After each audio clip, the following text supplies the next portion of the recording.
Hey everyone. Okay, so a lot of cool stuff to actually talk about with this chapter.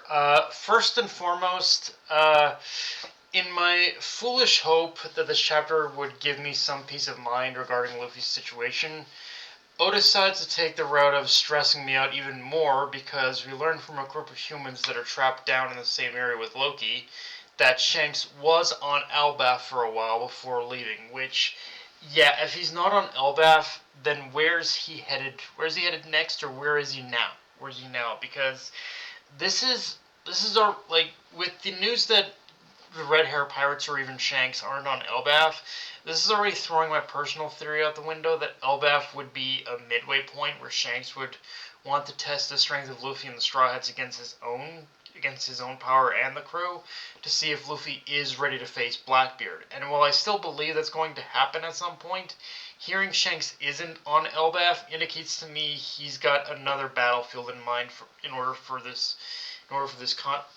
fight between him and Luffy to take place. And honestly, at this point, there's only one other place I can think that Shanks would have in mind to set the stage for that battle. God Valley. Like, it's the only place that makes the most sense if Oda wants to go the most thematically appropriate route with this fight between Shanks and Luffy. Like, it would have to happen on God Valley because that's where, like, the one of the biggest events that pretty much made Roger's legacy as King of the Pirates kind of even more set in stone than him finding the One Piece in a way. Unfortunately, to me, with it being on God Valley, I think that also confirms anything that happens on God Valley between Shanks and Luffy is likely going to be interrupted in some way by Blackbeard, and Shanks in that situation is even more likely going to die now. So it's like like pretty much God Valley is where everything in regards to Luffy, Shanks, and Blackbeard are very likely to go down, in my opinion. Um, but okay, with the whole Shanks reveal, with that said, the whole Shanks reveal, Loki also takes notice of Luffy's reaction to Shanks, and that there is a connection there, one he can, I guess, exploit. He feels he can exploit. Now, this is where things get complicated because upon Loki revealing this, Luffy starts asking him a bunch of questions about why Shanks was on Elbaf, or is Shanks still here? And Loki responds that if Luffy wants answers, they're gonna come at a price. And this is the part that has me stressing because this chapter does make me think Luffy has gotten enough of a read on Loki at this point to where he won't willingly set him free, but in keeping with his name, there's gonna be something Loki's gonna do that's gonna cause Luffy to unintentionally free Loki from his imprisonment. That's kind of how I'm reading the room on this, or at bare minimum, that's how I would like it to play out. Because, like, again, any scenario in my head where Luffy intentionally frees Loki is really gonna rub me the wrong way. And again, I don't think Oda will do that, but he still got me stressing at that possibility.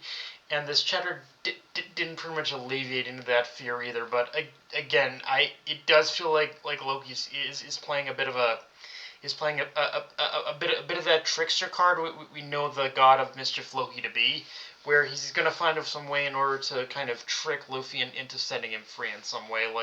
And to be frank, that isn't a bad idea because Luffy he's not dumb, but he can be a little gullible at times. I think we gotta admit that much, and it's not gonna be hard to kind of trick Luffy, frankly. Like with that being able to Luffy pretty much falling for like dastardly tricks is like the most common his most common weakness. We basically saw it all the way back in Thriller Bark with Moria, where at every turn he would just do something that would cause Luffy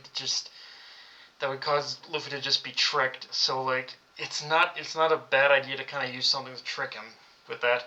Um, but and with that said, though, the rest of the chapter is pretty much just catching up with the rest of the Straw Hats and what's going on with Hazruddin and the new Giant Warrior Pirates, where I would be remiss if I didn't say this, but thanks to Brooks' hairstyling prowess, which something I didn't even know the man had, he basically gives Robin her pre-time skip hairstyle back, and the thing with the time skip, but especially Robin specifically, is I've never been one of those people who has outright hated Robin's post time skip appearance, even down to her skin tone change, because I do understand that wasn't that is an animation flop. Apparently, it was an animation flop that worked in a lot of people's minds, but it was still an animation flop nonetheless. But with that said, I do admit it. Even though I never hated her post time skip look, I do admit it is kind of nice to see Robin's old hairstyle again. Like, yeah, I'm with Frankie. I haven't seen that look in ages, and I'm kind of happy we're seeing it again. And I do like I do. Although I don't know what the possibility is of her keeping this hairstyle until pretty much the entire end of the series. I do like the idea that she wants to that Robin does want to look how she did when she first met Saul in order to make their reunion even more special. Like, it shows how much this moment does matter to her facing Saul again. Mattered to her facing Saul again, head held high and telling him he was right, that she had found the friends she would meet one day that Saul spoke of. Of course, with that said, it's One Piece, so there's got to be some kind of hitch, which is that at the end of the chapter, we learned from another giant that Saul had an accident. Apparently, he supposedly fell, and I guess in a coma, and I guess in a comatose state. So probably something that'll need Chopper's attention. But with this news, I'm not gonna lie, this is one of those times where I wish Oda hadn't done this because it does feel a little like unnecessary drama added to a reunion. But I'll wait and see how this plays out before judging completely. But it's like I'm not. This feels like a bit of unnecessary drama that Oda's kind of adding into the mix, in my personal opinion. Um, and aside from that, though, we do get reintroduced to all the new giant warrior pirates. Again, Hajradin, Stanson, all of them, though, through basically Sanji's group chasing down Rodo. I don't know which two of his name. I think Rodo, I guess, might be the official translation, and Rhodes kind of like a like a mistranslation, I guess. But either way, with that with but with Sanji's group chasing down Rodo, that it's just a matter of figuring out how this comical episode of errors with Rodo is gonna be resolved, and the fact that he is running away tells me he's gonna have to fess up to what he did to Straw Hats. And I'm not gonna lie to you guys, this whole saga with Rodo is one of those things I hope will play out better in the anime than the manga, because while the whole thing with the Straws getting trapped in Rhodes' room and whatnot gave us a couple of interesting bits of lore and geography about Elbaf before actually getting revealed that yes, they're at Elbaf.